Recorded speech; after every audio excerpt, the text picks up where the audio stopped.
किसी समय की बात है। एक छोटे से गांव में एक बुढ़िया रहती थी। वह गरीब थी, लेकिन उसकी चतुराई और बुद्धिमत्ता के चर्चे पूरे गांव में होते थे। लोग अक्सर अपनी समस्याओं का हल पूछने के लिए उसके पास आते थे। उसकी सूझबूझ और तेज़ दिमाग की वजह से गांव वाले उसे चतुर बुढ़िया कहने लगे थे। बुढ़िया का नाम गौरी था।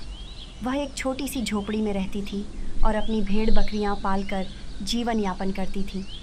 उसकी झोपड़ी गांव के किनारे थी, जहां से एक बड़ा जंगल शुरू होता था। जंगल में जंगली जानवर रहते थे, लेकिन बुढ़िया को कभी डर नहीं लगा। वह जानती थी कि अगर समझदारी से काम लिया जाए तो कोई भी मुसीबत बड़ी नहीं होती। गांव में एक साहूकार था जो बहुत ही लालची और चालाक था। उसका नाम हरिराम था। वह गांव के गरीब लोगों को ऊंची ब्याज दर पर पैसे उधार देता और बाद में उनका सब कुछ छीन लेता। एक दिन साहूकार ने सोचा, ये बुढ़िया बहुत चतुर बनती है, लेकिन मैं इसे भी अपने जाल में फंसा सकता हूँ। उसने बुढ़िया के पास जाकर कहा, गौरी बुढ़िया, तुम मुझसे कुछ पैसे उधार क्यों नहीं लेती? तुम्हारी झोपड़ी बहुत पुरानी हो गई है। मैं तुम्हें पैसे दूंगा, तुम नई झोपड़ी बनवा लेना। बुढ़िया को समझते देर नहीं लगी कि साहूकार उसे फंसाने की कोशिश कर रहा है। उसने मुस्कुराकर कहा, बिल्कुल साहूकार जी, मुझे पैसे की ज़रूरत है, लेकिन क्या मैं आपको कुछ गिरवी रखकर पैसे ले सकती हूँ? साहूकार खुश हो गया। उसे लगा कि बुढ़िया उसके चंगुल में आ गई है। उसने पूछा, क्या गिरवी रखोगी? मैं अपनी बुद्धि गिरवी रखना चाहती हूँ। साहूकार चौंक गया। उसने सोचा, यह क्या मजाक है, लेकिन वह बुढ़िया की चाल समझ नहीं पाया और झट से पैसे दे दिए। कुछ ही दिनों बाद साहूकार ने गांव में लोगों से सुना कि बुढ़िया अब पहले जैसी समझदार नहीं रही। वह लोगों की समस्याओं का सही हल नहीं दे पा रही थी। साहूकार खुश हो गया कि बुढ़िया अब उसकी चाल में फंस गई है, लेकिन बुढ़िया ने असल में क्या किया था? उसने गांव में एक अफवाह फैला दी थी कि जब से उसने अपनी बुद्धि गिरवी रखी है, वह पहले जैसी चतुर नहीं रही। इससे गांव के लोग भी साहूकार से डरने लगे।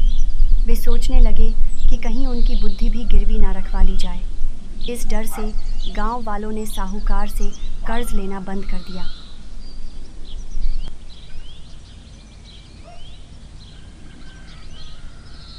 अब साहूकार मुश्किल में फंस गया। उसका धंधा बंद होने लगा। उसने बुढ़िया से कहा, गौरी बुढ़िया, मैं तुम्हारी बुद्धि वापस कर देता हूँ। बस तुम गांव वालों से कहो कि वे मुझसे कर्ज लेने में न घबराएं। बुढ़िया हंसते हुए बोली, मेरी बुद्धि तो कभी गई ही नहीं थी। साहूकार जी, आपने ही अपनी चालाकी में अपनी साख गंवा दी। साहूकार को अपनी गलती का एहसास हुआ और उसने गांव वालों को कभी न ठगने की कसम खाई। एक दिन गांव में खबर फैली कि पड़ोसी राज्य का राजा बहुत ही कठिन पहेलियाँ पूछता है और जो उसका उत्तर नहीं दे पाता उसे भारी कर चुकाना पड़ता है। राजा ने पूरे राज्य में घोषणा करवाई कि जो भी उसकी पहेली का सही उत्तर देगा उसे इनाम मिलेगा। गांव के लोग डर गए, क्योंकि राजा के दूत ने कहा था कि अगर गांव का कोई भी व्यक्ति पहेली का सही उत्तर नहीं दे पाया तो पूरे गांव को कर देना पड़ेगा। गांव वालों ने चतुर बुढ़िया से मदद मांगी। चिंता मत बुढ़िया ने करो, कहा, मैं स्वयं राजा के पास जाऊंगी और उसकी पहेली हल कर दूंगी। गांव के लोग थोड़े आश्वस्त हुए, लेकिन फिर भी डरे हुए थे। अगले दिन बुढ़िया राजमहल पहुंची। राजा ने उसे देखा और हंसकर कहा, एक बूढ़ी औरत मेरी पहेली का उत्तर देने आई है, बहुत मजेदार। बुढ़िया ने मुस्कुराते हुए कहा, राजन, पहेली पूछिए। पहेली यह है, ऐसी कौन सी चीज है जो जितनी बांटी जाती है उतनी ही बढ़ती है? बुढ़िया ने तुरंत उत्तर दिया, राजन, वह ज्ञान है। जितना अधिक ज्ञान बांटा जाता है उतना ही बढ़ता है। राजा चकित रह गया। उसने स्वीकार किया कि बुढ़िया बहुत बुद्धिमान है और उसे इनाम देकर विदा किया। गांव के लोग बहुत खुश हुए और बुढ़िया की प्रशंसा करने लगे। राजा के दरबार में एक मंत्री था जिसे बुढ़िया की चतुराई अच्छी नहीं लगी। उसने सोचा कि किसी तरह बुढ़िया को नीचा दिखाना चाहिए। मंत्री ने राजा से कहा, महाराज, यह बुढ़िया सिर्फ किस्मत से सही उत्तर दे पाई है। असली परीक्षा तो तब होगी जब इसे कोई असली समस्या दी जाए। राजा को यह बात दिलचस्प लगी। उसने बुढ़िया को फिर बुलवाया और कहा, अगर तुम इतनी ही चतुर हो तो मेरे मंत्री की एक समस्या हल करके दिखाओ।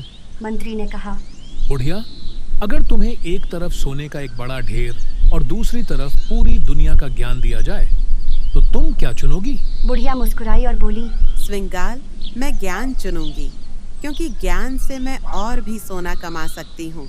लेकिन अगर मैं सोना चुनूंगी तो वह धीरे धीरे खत्म हो जाएगा। राजा बुढ़िया की इस चतुराई से बहुत प्रभावित हुआ और मंत्री को डांटा कि वह किसी को नीचा दिखाने के लिए अनावश्यक चालें न चले। समय बीतता गया और बुढ़िया की चतुराई के किस्से दूर दूर तक फैल गए। लोग उसे सम्मान देने लगे और उसके ज्ञान को एक विरासत के रूप में देखा जाने लगा।